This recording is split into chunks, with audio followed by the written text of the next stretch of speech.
Copy. Alright Rakesh, यहीं से शुरू करिए। 100 एमएलए केशव प्रसाद मौर्य ले आए और मुख्यमंत्री बन जाएं, अखिलेश का ऑफर है, मॉनसून ऑफर। जवाब दीजिए पहले इस ऑफर पर, आपका क्या कहना है?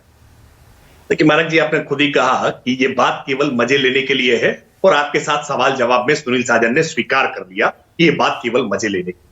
फिर भी मुझे समझ में नहीं आ रहा है कि आपने पूरा इसका एक मैथमेटिक्स कैलकुलेशंस अपनी स्क्रीन पर अभी भी चला रखा है। बात जब केवल मजे लेने के लिए है तो कम से कम आप तो मजे मत लीजिए, आप तो कम से कम स्क्रीन पर इसका कैलकुलेशन नहीं, क्यों ना ले मजे। एक बात बताइए, जब अखिलेश और शिवपाल की लड़ाई हुई थी हमने खूब मजे लिए थे, आपके साथ मिलकर लिए थे।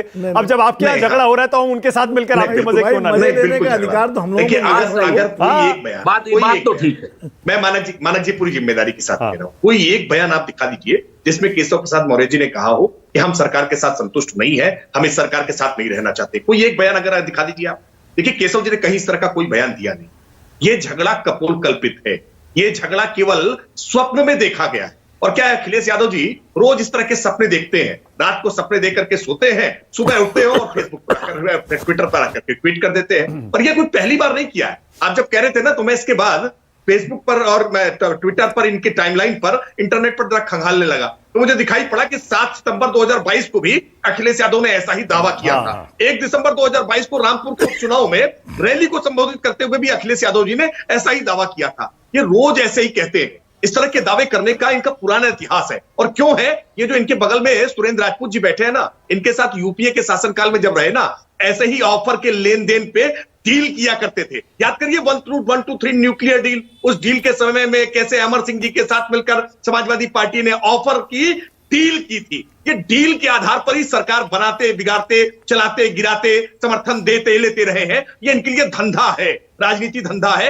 ये ऑफर धंधे के आधार पर करना चाहते हैं। लेकिन हमारे लिए राजनीति सेवा है, राजनीति साधना है। राजनीति के माध्यम से पंक्ति के अंतिम व्यक्ति को हम सुविधाएं पहुंचाने का प्रयास कर रहे हैं। ये सुरेंद्र राजपूत जी बड़ी बातें कर रहे थे कि हम विधायकों को तोड़ते नहीं है। ये जुलाई का महीना ही है, पिछले महीने की बात नहीं बताऊंगा। इसी महीने में अभी तेलंगाना में बीआरएस के 10 विधायकों को तोड़ करके कांग्रेस पार्टी ने अपने में शामिल करा लिया है। अब ये जो शामिल कराया है तोड़ करके, इसको कांग्रेस पार्टी क्या कहेगी?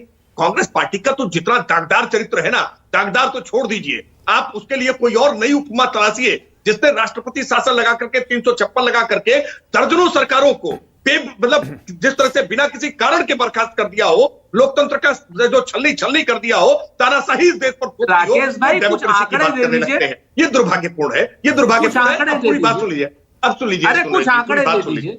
7 साल की आप बात करेंगे, बताया आपको? नहीं, ये ठीक नहीं है। नहीं कुछ आंकड़े सुरेंद्र भाई बोलने दीजिए। गठबंधन के 2 लोग बैठे हुए हैं, अब 2 लोग एक साथ बोल रहे हैं। अरे आपके साथ अनंत जी बैठे हुए हैं, वो 10 में 10 के बराबर 1 है। अब वो विनोद अग्निहोत्री जी भी बैठे हुए हैं, विनोद जी भी बैठे। अच्छा, विनोद अग्निहोत्री को आप अपना विरोधी मानते हैं? नहीं, विनोद अग्निहोत्री को आप अपना विरोधी मानते हैं? अपनी प्लीज दे देंगे, पत्रकारों को छोड़ दीजिए। को अपना विरोधी मानते हैं, ऑफिशियली कह रहे हैं, लेकिन आप विनोद अग्निहोत्री को अपना विरोधी मानते हैं। किसी को विरोधी नहीं मानते। आपने तो मानक जी को भी तो फिर आप अभी आपने नाम के लिए क्षमा मांगी, सवाल खड़े कर रहे हैं। आपने तो मानक गुप्ता पर भी सवाल खड़े कर दिए कि मानक गुप्ता जी सरकार के आधार पर चलते हैं, हमारी सरकार आएगी तो हमारे साथ आ जाएंगे। अरे हम तो जो कहना है खुलेआम कहते हैं, मानक जी निष्पक्षता के साथ। लेकिन आप हमको ये बताइए, हमारी सरकार नहीं तोड़ी आपने? अरे सुरेंद्र भाई बोलने दीजिए। महाराष्ट्र की नहीं तोड़ी, मांग कर अलग से, कर्नाटक की नहीं तोड़ी, मध्य प्रदेश की नहीं तोड़ी। आप बीच में सुरेंद्र भाई बोलने दीजिए। तेलंगाना में अभी आपने बीआरएस के 10 विधायकों को तोड़ा ना, हमने नहीं तोड़ा कि हम तोड़ करते हैं, हम तोड़ते हैं लोगों को। अब ये उत्तर प्रदेश में आप में दम ही नहीं बचा है, आप में हिम्मत ही नहीं बची है, क्षमता नहीं बची है। किसको तोड़ेंगे? खुद टूट जाते हैं रोज। इसलिए आज उत्तर प्रदेश में, मध्य प्रदेश में आप जहां कमजोर होते जा रहे हैं ना, वहां किसी को तोड़ नहीं सकते, टूट जाते हैं। लेकिन ये समाजवादी पार्टी आज जो मुगालते पाल करके बैठी हुई है ना, ये मुगालते सब धाराशायी होंगे। सरकार बनती है जनमत से, और जनमत मिलता है जनता के साथ निरंतर संवाद करने से, कार्य उनके साथ कंधे से कंधा मिलाकर चलने से। वो यही तो कह रहे हैं कि आपने जनादेश का, राकेश भाग्य भरोसे बैठे। राकेश वो यही कह रहे हैं आपने जनादेश का अपमान किया। मुख्यमंत्री बनाना चाहिए था केशव प्रसाद मौर्य को, आपने योगी जी को बना दिया, उनको सीएम क्यों नहीं बनाया बताइए? अब ये क्या है, समाजवादी पार्टी से पूछ करके नहीं बनाएंगे ना। विधायक दल की हमारे यहाँ बैठक हुई, विधायक दल ने योगी आदित्यनाथ जी को नेता चुना और उसके बाद उत्तर प्रदेश के वो मुख्यमंत्री बने। अब क्या है, समाजवादी पार्टी में तो केवल सैफई परिवार से ही बनेगा। ये सुनील साजन जी भी बहुत मेहनती कार्यकर्ता हैं, छात्र संघ की राजनीति से मैं इनको जानता हूं। बहुत मेहनती कार्यकर्ता है, लाठी डंडा जिन्होंने इतना खाया है, कभी अखिलेश जी ने इतना लाठी डंडा नहीं खाया है। लेकिन अगर योग्यता तय होगी तो वो अखिलेश यादव जी की तय होगी, क्योंकि वो मुलायम सिंह यादव जी के पुत्र अच्छा, ठीक है, और अगर राकेश, कहीं इसके बाद भी अवसर मिला तो फिर आदित्य यादव को मिल जाएगी, सुनील जी को नहीं मिलेगी। ओके राकेश, एक चीज और आपने कहा ना कि ये सब हवाई है, पता नहीं क्या क्या आपने कहा, कपोल कल्पित और न जाने क्या क्या। ये जो ट्वीट केशव प्रसाद मौर्य ने किए हैं, ये उन्होंने किए हैं ना, हमने नहीं किए हैं। जो उन्होंने बयान दिया, संगठन सरकार से बड़ा होता है, उनका बयान है, हमारा बयान नहीं है। दर्द, कार्यकर्ताओं का दर्द, मेरा दर्द है, वो उनका बयान है, हमारा नहीं है। दिल्ली आकर पीएम से और जेपी नड्डा से मिल रहे हैं, वो मिल रहे हैं। भूपेंद्र चौधरी मिल रहे हैं, आपके अध्यक्ष, वो मिल रहे हैं। कुछ तो चल रहा है, मानिए चल रहा है कुछ।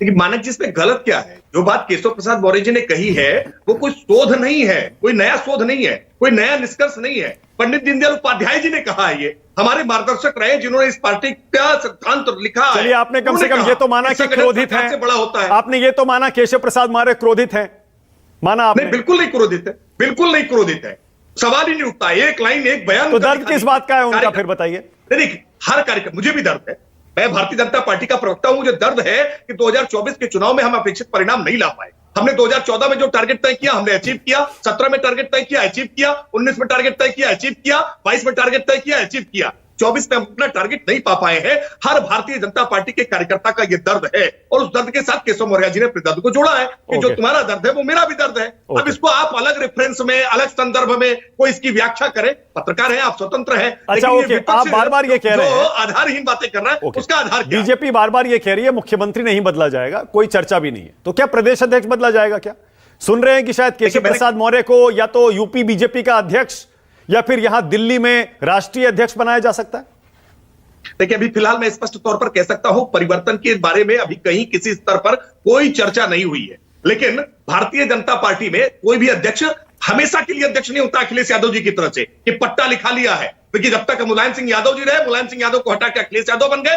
जब तक अखिलेश यादव जीवित रहेंगे तब तक अखिलेश यादव रहेंगे, अखिलेश यादव के बाद उनके पुत्र हो जाएंगे। पट्टा नहीं लिखा लिया है, हमारे यहाँ परिवर्तन होता रहता है 3-3 साल पर। ओके, वो आप कौन से खेमे के हैं वो पूछ रहे थे सुनील साजन, उस दिन आप बोलने नहीं थे ढंग से, आज बता दीजिए।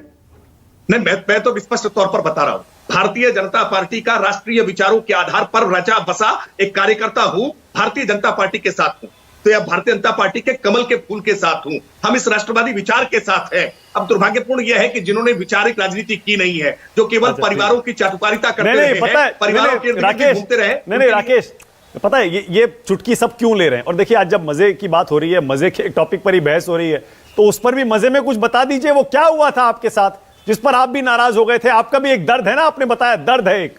नहीं मानक जी, मैं स्पष्ट तौर पर कह रहा हूं, देखिए, कहीं भी किसी भी अधिकारी, भारसाधक अधिकारी को, कर्मचारी को यह अधिकार अख्तियार नहीं है कि वो किसी भी नागरिक के साथ किसी भी प्रकार की बदसलूकी करे, अभद्रता करे। और कहीं पर अगर कोई खामी है, कोई गलती है, वो मेरे साथ हो, सुरेंद्र राजपूत जी के साथ हो, अनंत विजय जी के साथ हो, या सुनील साजन जी के साथ हो, या आपके साथ हो, निश्चित तौर पर मेरी प्रतिक्रिया हमेशा ऐसी ही रहेगी। ये जनता के सेवक हैं, जनता के सेवा करने के लिए है। अगर कोई बदसलूकी करेगा, कोई गलत बात करेगा, तो निश्चित तौर पर कार्रवाई होगी, तो और शासन प्रशासन ने इसका संज्ञान लेकर। अब आप आए मुद्दे पर, यही तो कह रहे हैं केशव प्रसाद मौर्य, दर्द है, यही तो कह रहे हैं संजय निषाद, अधिकारी किसी की सुनते नहीं है, इसीलिए चुनाव हार गए। अब आप आए मुद्दे पर घूम के। नहीं, ये बिल्कुल ऐसा नहीं है, ये बिल्कुल ऐसा नहीं है, इसको जनरलाइज नहीं किया जा सकता है, कुछ घटनाओं के आधार पर इसको जनरलाइज नहीं किया जा सकता है। इसी उत्तर प्रदेश की पुलिस ने आज माफियाओं के नाक में नकेल डालने का काम किया है। इसी उत्तर प्रदेश की पुलिस ने आज 1 डिस्ट्रिक्ट 1 माफिया जो योजना ये सुनील जी की सरकार चलाया करती थी ना, उसको हमने नेस्तनाबूद करने का काम किया है। होता तो आप चुनाव हारते नहीं यूपी में राकेश, आप हारते थोड़े फिर। नहीं, देखिए, हार के अलग अलग कारण है, हमारी जय के भी अलग कारण होंगे और पराजय के भी अलग कारण होंगे। हम कारणों की हमने समीक्षा भी की है और उसको लेकर के हम नई रणनीति के साथ आगे भी आएंगे। एक सवाल है ठीक है। ओके